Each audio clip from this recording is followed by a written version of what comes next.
السلام علیکم، میں ہوں علی اویس۔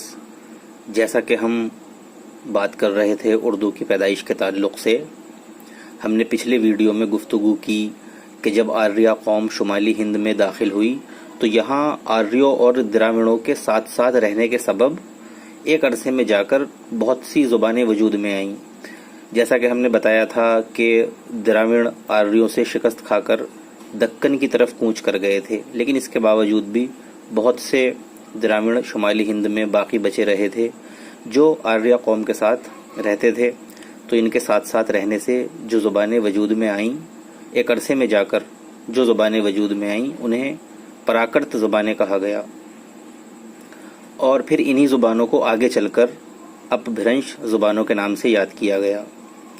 تو ان پراکرت زبانوں میں یا ان کی ارتقائی شکل اپبھرنش جو زبانیں ہیں ان میں 5 زبانیں بہت مشہور ہوئیں۔ ان میں ایک شورسینی کا نام ہے۔ یہ زبان سنسکرت زبان سے بہت متاثر تھی اور مرکزی طور پر یہ زبان متھرا اور اس کے اطراف کی زبان تھی۔ بشمول دہلی اور پنجاب شمالی ہندوستان کے ایک بڑے علاقے میں بولی اور سمجھی جاتی تھی۔ اب یہ بہت پرانی زبان کے طور پر جانی جاتی ہے۔ حضرت عیسیٰ علیہ السلام کی ولادت سے ذرا قبل یہ ادب کی ایک باقاعدہ زبان کے طور پر مشہور و معروف ہو چکی تھی۔ کھڑی بولی ہریانوی، برج بھاشا، بندیلی اور قنوجی وغیرہ اسی اپبھرنش سے پیدا ہوئی تھی۔ بہت سے محقق حضرات پنجابی اور گجراتی زبانوں کا تعلق بھی شورسینی اپبھرنش سے ہی بتاتے ہیں۔ تحقیق کے مطابق اسی اپبھرنش کی ایک پیداوار یعنی کھڑی بولی سے ہی اردو کی ولادت ہوئی۔ یہاں ہمیں یوں سمجھ لینا چاہیے کہ شورسینی پراکرت سے شورسینی اپبھرنش کی پیدائش، اور شورسینی اپبھرنش سے کھڑی بولی کی پیدائش، اور پھر کھڑی بولی سے اردو کی پیدائش، ایسا بہت سے محققین کا ماننا ہے۔ حالانکہ اس پورے عمل کے دوران اردو نے بہت سی زبانوں اور بولیوں کا اثر قبول کیا، اور اس میں ایک لمبا عرصہ لگا کہ ان پراکرت سے اردو کے وجود میں آنے تک۔ دوسری مشہور پراکرت مہاراشٹری کے نام سے جانی جاتی ہے۔ اس زمانے کے ادب کا بڑا حصہ اسی پراکرت پر مشتمل ہے۔ اسے اپنے زمانے میں ادبی تعلق سے بہت وقار حاصل تھا۔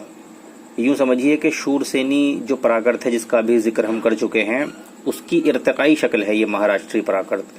شورسینی پراکرت نے بہت زیادہ ترقی کی تو مہاراشٹری پراکرت پیدا ہوئی، یہ بھی محققین کا کہنا ہے۔ اور تیسری ایک مشہور پراکرت پشاچی نام سے جانی جاتی ہے۔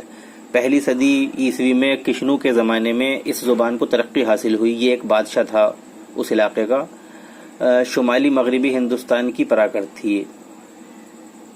اس کی ترقی کی وجہ یہ بھی تھی کہ اسے حکومتی سرپرستی حاصل ہو گئی تھی۔ گندھار جو کہ قدیم ریاست تھی، گندھار نام کی ایک ریاست تھی قدیم، اور شمالی پاکستان میں خیبر پختونخوا اور صوبہ پنجاب کے علاقے پوٹھوہار کے کچھ علاقوں پر مشتمل تھی یہ ریاست جس کی ہم بات کر رہے ہیں۔ پشاچی پراکرت یا بعد میں اپبھرنش اسی گندھار کی معیاری زبان اور عوامی بولی کی شکل میں خوب رائج تھی۔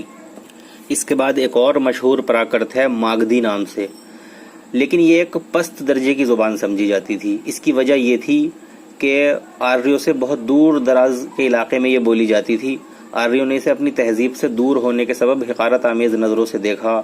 اس کا مسکن بہار کا جنوبی علاقہ تھا۔ ظاہر ہے کہ یہ آریوں کی تہذیبی مرکز سے دور دراز کا علاقہ تھا، اس لیے اسے وہ وقار حاصل نہ ہو سکا جو اس زمانے میں دوسری پراکرتوں کو حاصل ہوا تھا۔ اب ایک اور مشہور پراکرت اردھ ماگدھی نام سے ہے۔ یہ پراکرت دہلی اور نواح سے جنوبی بہار کے درمیان میں بولی جاتی تھی، یعنی شورسینی اور ماگدھی کے درمیان والے علاقوں میں اس کا چلن تھا۔ شورسینی کا علاقہ دہلی اور گرد و نواح کا تھا، اور ماگدھی کا بہار کا، تو ان کا جو بیچ کا علاقہ ہے وہ اردھ ماگدھی کا ہے۔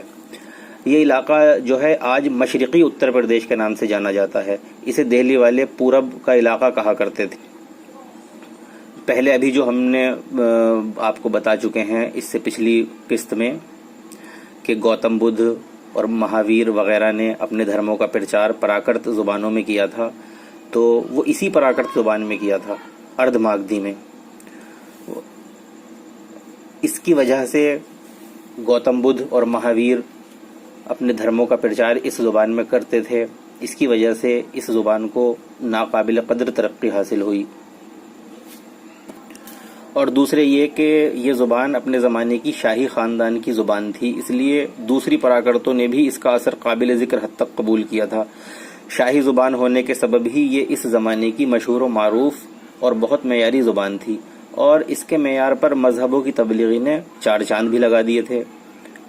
تو یہ ہم نے آپ کو بتایا 5 مشہور پراکرت زبانوں کے بارے میں جو بہت زیادہ مشہور ہوئی تھی، پھر انہی پراکرت زبانوں نے ترقی کی تو یہ اپبھرنش میں تبدیل ہو گئیں۔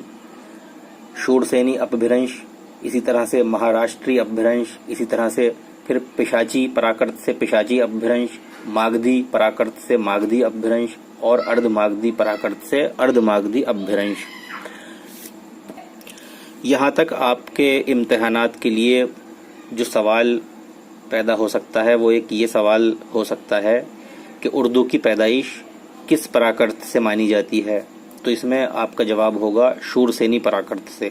اور سوال اگر اس طرح کیا جائے کہ اردو کی پیدائش ان میں سے کس اپبھرنش سے مانی جاتی ہے، تو جواب ہو جائے گا شورسینی اپبھرنش۔